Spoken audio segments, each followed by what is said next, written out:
Ok ladies, j'espère que la reprise n'a pas été trop difficile. Aujourd'hui on se retrouve pour le challenge des 10 logos. Vous êtes graphiste, vous êtes à la recherche de défis pour aiguiser votre inspiration et même vos compétences. Et ben dans ce cas, c'est très facile. Je vous propose aujourd'hui de faire un petit challenge assez facile, un espèce de mini bootcamp qui va vous permettre de progresser très vite. Dans cette vidéo, on va essayer justement de relever le défi et je vais essayer de vous expliquer à quoi sert réellement le bootcamp et pourquoi le challenge des 10 logos peut être un bon exercice. Ça peut être n'importe quel logo. Moi aujourd'hui je le fais par ordre alphabétique et aujourd'hui je suis sur la lettre P. Chaque logo doit remplir les conditions générales d'un bon logo, c'est-à-dire simple, clair et mémorisable. Ça vous permet d'être en immersion, comme si par exemple vous étiez dans une agence de com avec un timer et vous allez vous mettre en condition justement pour respecter la règle de faire 10 logos en moins d'1 heure. Et c'est le but de ce défi et on se retrouve juste après le générique. Ah au fait, n'oublie pas de t'abonner à la chaîne YouTube, ça ne te coûte rien, ça fait progresser la chaîne YouTube et en tout cas ça me motive pour la suite. Et on se retrouve tout de suite.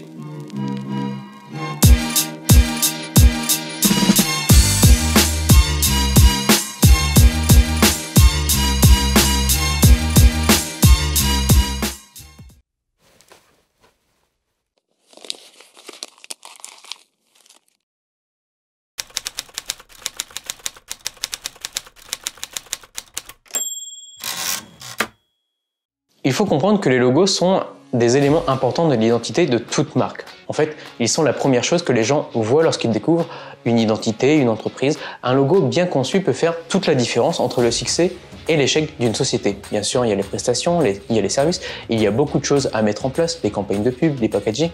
Mais avant tout, il faut quand même avoir une bonne position stratégique et une bonne image de marque. C'est pourquoi il est crucial d'accorder une attention particulière à la création d'un logo percutant qui communique efficacement sur les valeurs de l'entreprise et également sur la proposition de vente via ses prestations.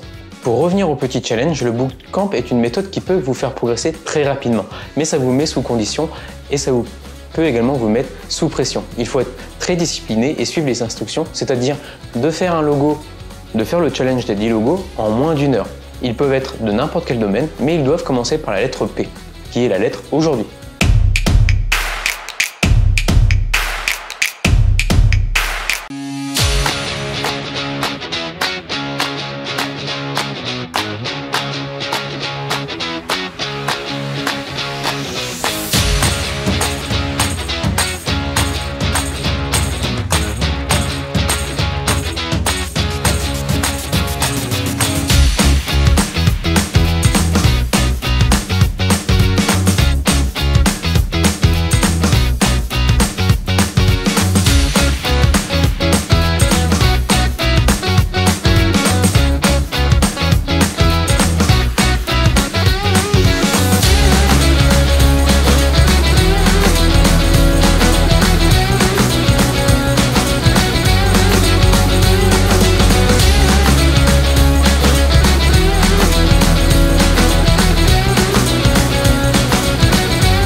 Une fois que vous avez fait vos 10 logos, vous devez les étudier attentivement.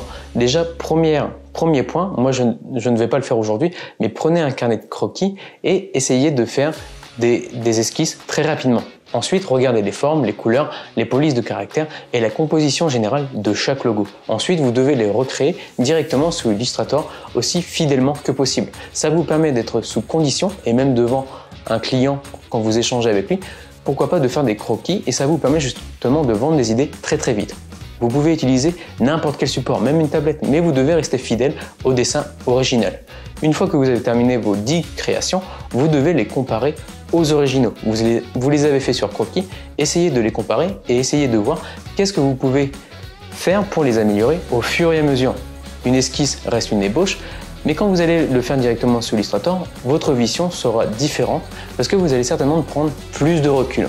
Vous avez 1 heure, prenez le temps de faire les réalisations et pourquoi pas de revenir dessus pour apporter des améliorations. Le défi est simple, vous devez créer 10 logos différents qui contiennent tous la lettre P. Cela peut être assez difficile, mais ça peut être aussi très amusant parce que ça vous permet d'être sous pression et quand on va vous demander justement de faire une réalisation d'un logo, vous allez le faire très rapidement et avoir l'instinct d'avoir des réflexions assez vite et des méthodos très rapidement à mettre en place.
vous allez être très productif. Il y a plusieurs façons d'aborder ce défi. Vous pouvez essayer de trouver 10 logos complètement différents ou vous pouvez essayer d'en trouver 10 qui sont tous similaires. Par exemple, vous prenez la lettre P, vous faites un P, ensuite vous coupez le P et ainsi de suite. Dans tous les cas, vous apprendrez beaucoup et ça vous permet justement de vous amuser tout en apprenant.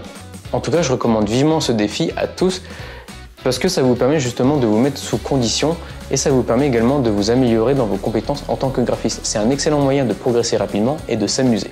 Aujourd'hui sur la chaîne YouTube, je crois que j'ai dû faire une bonne quinzaine de vidéos sur le challenge des 10 logos. Le défi des 10 logos est un excellent moyen d'améliorer ses compétences, mais c'est aussi très amusant. Vous pouvez le faire par exemple en compétition avec des amis à vous, essayez de vous faire un petit challenge régulier, pourquoi pas une fois tous les 2 semaines, de vous réunir et de vous mettre en condition par exemple de créer une agence de com. Vous avez un directeur artistique et vous avez par exemple un exécutant, essayez de mettre ça en place et vous allez voir que ça va être très drôle.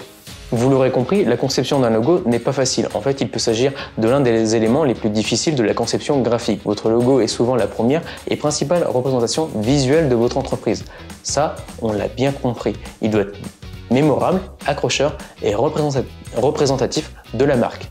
Cependant, la création d'un logo efficace et mémorable peut s'avérer très difficile si vous ne disposez pas des bonnes techniques et de l'inspiration, c'est-à-dire de faire des veilles régulières. N'hésitez pas à aller faire des galeries d'art, de faire des expos, des vernissages ou même par exemple d'acheter des bouquins sur le graphisme. Vous allez juste dans un magasin, vous achetez un bouquin ou essayez de récupérer quelques cartes de visite à gauche et à droite des agences ou même des campagnes de pub qui ont fait leurs preuves. Ça vous permet justement de les mettre dans un dossier ou de vous faire un book personnel où vous allez pouvoir justement récupérer toutes vos inspirations et d'avoir les bons instincts.